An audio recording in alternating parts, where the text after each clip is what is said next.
An incredible all-round performance from Joe Cook meant that the Eagles bowed out of the One Day Cup, losing their semi-final to Glamorgan by 5 wickets in Cardiff. Putting to bat, the Eagles made a dream start through Alistair Cook and the man of the moment, Josh Rymel. On a day when England's openers were breaking unwanted records, it was their former captain and opening bat, Cook, who was the man who led the way in Cardiff. By the end of the first 10 overs, he'd helped himself to 28 out of a total of 46 without loss. And with his eye well set, Cook was finding the boundary at regular intervals. He wanted to see his side through to the final of this competition. Rymel simply picked up where he left off last time out, playing with an amazing calmness, the score beginning to move on at a good lick, 82 runs on the board after 15 overs. Cook continued to pepper the boundaries, his 10th taking him through to a classy half-century. He needed only 49 balls to get there. The 100-run partnership was posted inside the 20th over, with this pair setting things up wonderfully for the rest of the batsmen to come. But with a total on 110, Cook was stumped down the leg side for 68, a surprising way for him to be dismissed. It was a wicket desperately wanted by Glamorgan. Not that it held up the Eagles' progress. In came Tom Wesley, and with so many runs already on the board, he could immediately look to score freely. He and Rymel carried the score to 146 in the 27th over. Finally, a false shot did for Rymel, who'd worked hard through 80 deliveries before mishitting to cover to fall for 44.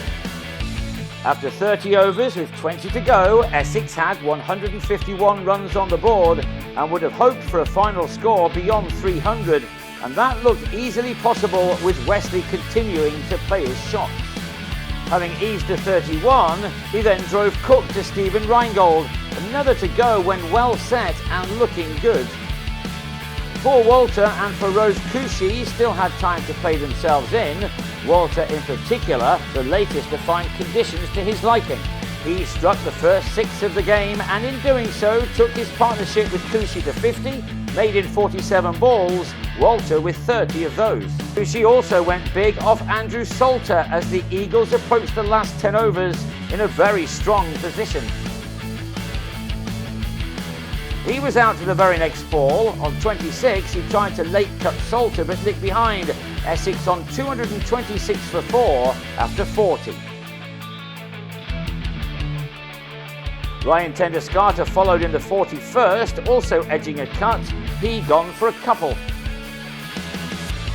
But the situation was ideally set for Adam Wheater, coming in the final 10 and with runs on the board. He was soon putting back to ball. Meanwhile, Walter was moving towards his 50 as the total moved with speed onto 259 for 5 with 7 overs remaining. At this stage, the Eagles were looking to post a score around 320, but then a collapse.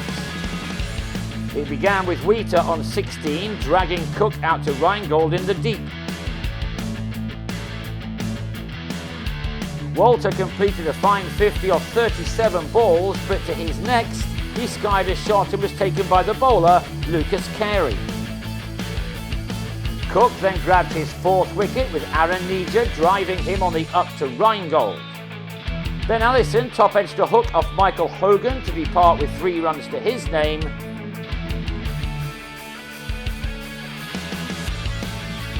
While Simon Harmer drilled Cook out to Reingold after making 23, the bowler ending with figures of 5 for 61.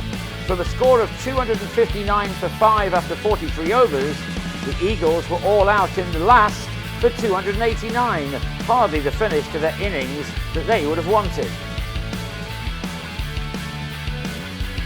The momentum was with the home team now, and that continued as Nick Selman and Hamish Rutherford, who hit this early maximum off Allison, made a bright start to their chase. Their 50-run stand was posted in the 8th over, one that cost 23 runs, with Rutherford cutting loose, striking Allison for 4 successive 4s and another 6. Rutherford was at a 50 from just 29 balls, and Glamorgan appeared to be making light work of their target.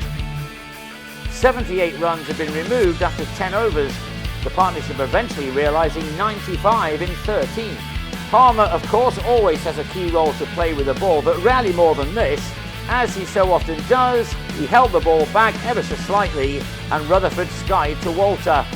The batsman had made 67 runs of 44 deliveries. Newman Kyron Carlson had more success against Harmer, this shot going the distance. After 20 overs, the score read 130 for 1, 160 more required from 30. Carlson had come in and played shots from the off, and with him going so well, Glamorgan had 150 on the board after 23 overs and were huge favourites to make the final. So Wesley brought himself on, and with his 8th delivery, he had Carlson cutting to Rymel to fall for 36, a crucial wicket at a crucial time. And with it, the game changed course in dramatic fashion.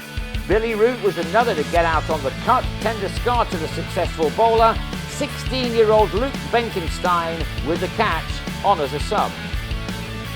After 30 overs, the hosts had stuttered to 179 for 3, needing 111 more from 20, and they then lost Ryan Gold, who played a horrible shot to a grubber from Nijar, before Wesley removed Selman for 59. Suddenly, it was the Eagles who were emerging as the favourites. Cook continued his fine day though, and in partnership with Tom Cullen, the rot was stopped as they carried this total to 223 for 5. Glamorgan now needed 67 runs from 10 overs, easy enough perhaps, but under huge pressure.